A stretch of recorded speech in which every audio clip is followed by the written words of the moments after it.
Well, it seems quite daunting because all the friends most of the friends I've got at the moment are people who I've known for a long time, sort of friends from university, and there's been so much time invested in them. So, and they're like really easy now, and so I think sometimes it takes a while to meet people that you really click with and have a really good rapport with, and it sounds really harsh, but you kind of have to sort of filter through and because time is really precious. You don't, like when you're working, you don't have the amount of time that you did when you were a student, so you can't kind of be, you don't want to like invest in people who actually naturally you're not really going to be, not that they're not great people, but you just don't click, you don't have that chemistry with.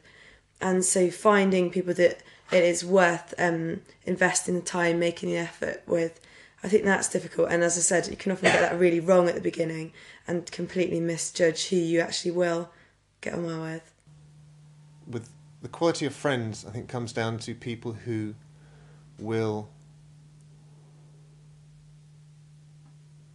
walk with you, even if they don't think that maybe you'll achieve it, but they'll walk with you in that. They'll agree that this is your journey, and they're prepared as a friend to walk with you.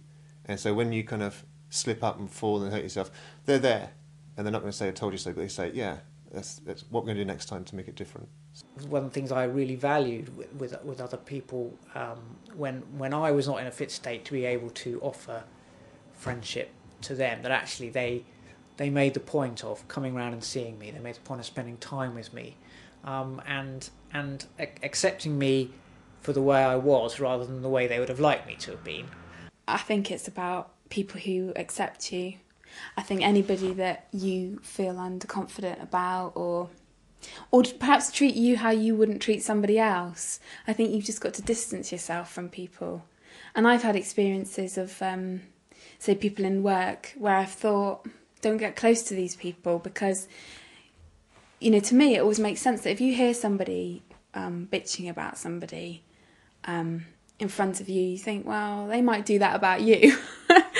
And so it's kind of almost about forgetting about sometimes those people have the most friends, but it's just about it's about the quality of your friends and people that not necessarily agree with you in everything, because I think it's good to have debates and challenge you, but there's got to be fundamental things that you really agree on and that you feel comfortable with. And I think you really do have to be able to trust people, but you can't expect people to make all the work. And in a relationship, someone's got to move before the other one moves, and sometimes you just need to take the step to be brave and to say, I'm hurting, or I'm upset, or I'm lonely.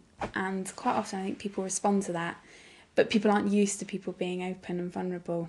And I think, sometimes it's just about you having to be brave and to make the effort. And also, I guess to prepare yourself to get rejected as well, because people, not everybody's nice. Sounds cynical, but they're not. But you have to not take that as a reflection of yourself and just think some people just don't get on.